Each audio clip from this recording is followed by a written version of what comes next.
Hai minasan, jumpa lagi dengan Pandai Kotoba. Pandai Kotoba adalah tempat untuk minasan belajar bahasa Jepang dan budayanya. Nah, di video kali ini kita akan membahas 5 kuliner ekstrem Jepang yang bikin ngeri. Hai minasan, Jepang adalah salah satu negara yang mampu menarik perhatian banyak orang di dunia lewat kulinernya. Kuliner khas Jepang punya beraneka ragam bentuk, cara penyajian dibuat dengan bahan-bahan masih segar untuk mengutamakan kualitas dan tak terkecuali dengan kuliner ekstrimnya. Yang populer kita kenal dengan kuliner ekstrim khas Jepang itu adalah ada ikan fugu atau ikan buntal ya. Biasanya disajikan dalam bentuk sashimi. Bisa dikatakan ekstrim karena ikan fugu ini mengandung racun dan tidak sembarang orang bisa mengolahnya serta diperlukan sertifikat khusus.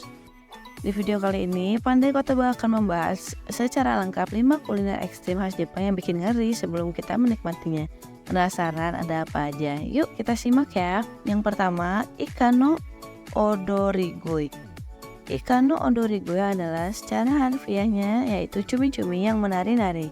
Sesuai dengan namanya, kuliner ekstrim ini disantap saat masih segar-segarnya.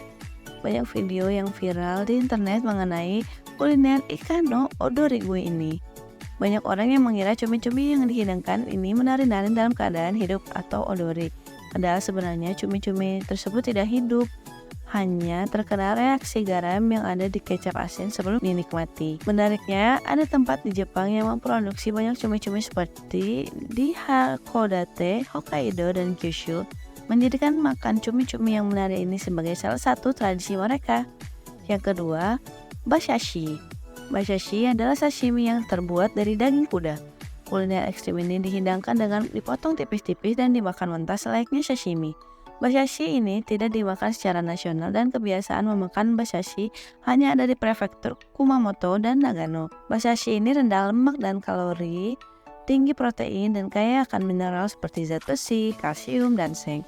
Ada beberapa teori tentang asal-usul kuliner ekstrim ini, tapi konon berawal ketika Kato Kiyomasa, pengusaha pertama klan Kumamoto, menghabiskan makanan di semenanjung Korea saat ia pergi berperang di Korea dan tidak punya pilihan lain selain memakan kuda perang. Pada zaman Edo 1603 sampai 1868, hampir tidak ada kebiasaan makan daging, dan hanya beberapa petani yang memakannya, tetapi secara bertahap menyebar ke Kumamoto dan di wilayah Aso di era Meiji tahun 1968 sampai 1912.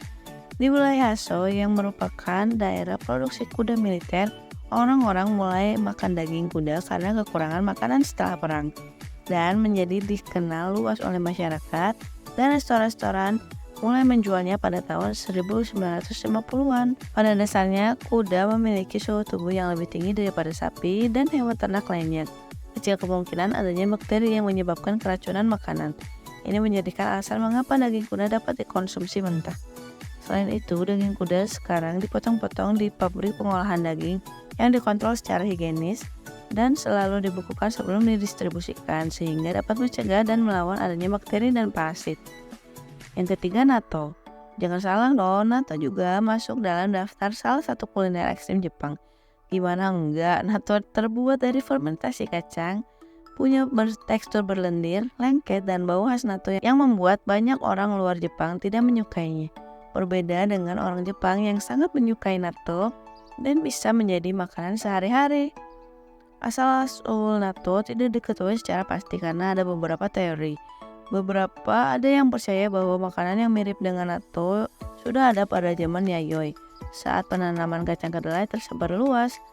Menurut teori ini, lubang-lubang tempat tinggal yang dihuni oleh orang-orang pada zaman Yayoi dilapisi dengan jerami padi, dan ada kemungkinan bahwa basil natto sejenis Bacillus subtilis hidup dalam jerami. Teori lain yang terkenal adalah bahwa natto diciptakan ketika Minamoto no Yoshi, seorang komandan militer di akhir periode Heian, bertempur di Oshu selama perang 3 tahun.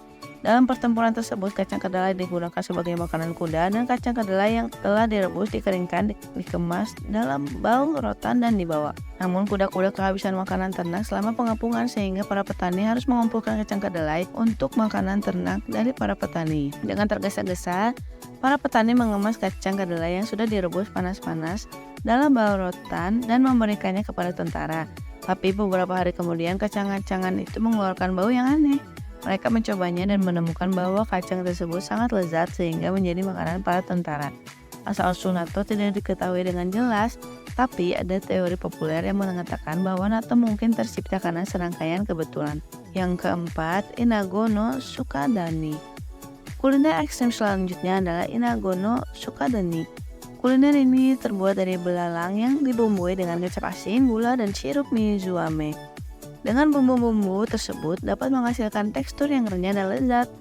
Makanan ini dikonsumsi terutama di daerah pegunungan yang dimana makanan laut langka seperti Prefektur Nagano. Ditilik dari sejarahnya, di Prefektur Nagano, lebih tepatnya Lembah Ina di wilayah Nanshin, budaya makan serangga telah berakar dari zaman kuno dengan kebiasaan makan belalang, larva lebah, dan sejenisnya. Serangga-serangga ini dulunya dimakan sebagai sumber suplemen nutrisi untuk memenuhi kebutuhan protein hewani yang langka. Di beberapa daerah pegunungan lainnya yang langka dengan makanan laut seperti Prefektur Gunma, serangga-serangga ini digunakan sebagai makanan. Selama masa perang dan kekurangan makanan pasca perang, belalang dikonsumsi untuk mengisi perut dan mendapatkan nutrisi yang dibutuhkan untuk bertahan hidup.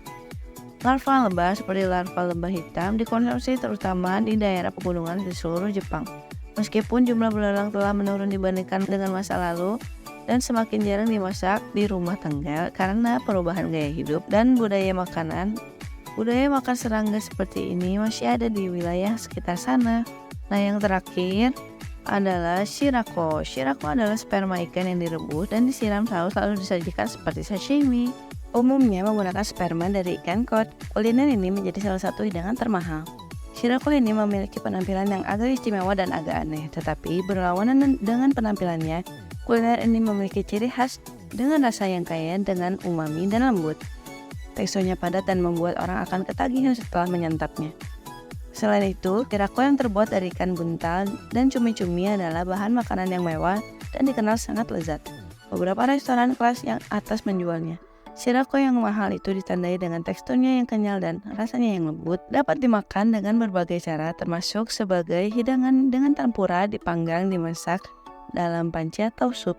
Shirako ponzu adalah salah satu jenis menu shirako yang terkenal. Rasanya juga lezat, tidak hanya dimasak dengan gaya Jepang tapi juga dimasak dengan gaya barat. Nah, itu dia 5 kuliner ekstrim Jepang yang bikin ngeri sebelum dinikmati. Menurut beberapa sumber rasanya bisa dikatakan enak walaupun secara fakta dan visualnya kurang meyakinkan ya. Kuliner di atas juga banyak disoroti oleh orang Jepang sebagai pengalaman baru untuk mencoba makanan yang unik. Apakah minasang tertarik untuk mencobanya? Ngomong-ngomong, kuliner Jepang Pandai Kotoba pernah bikin 5 fakta unik tentang makanan Jepang. Yuk klik di sini untuk membacanya. Sampai jumpa di video selanjutnya. Jamatane.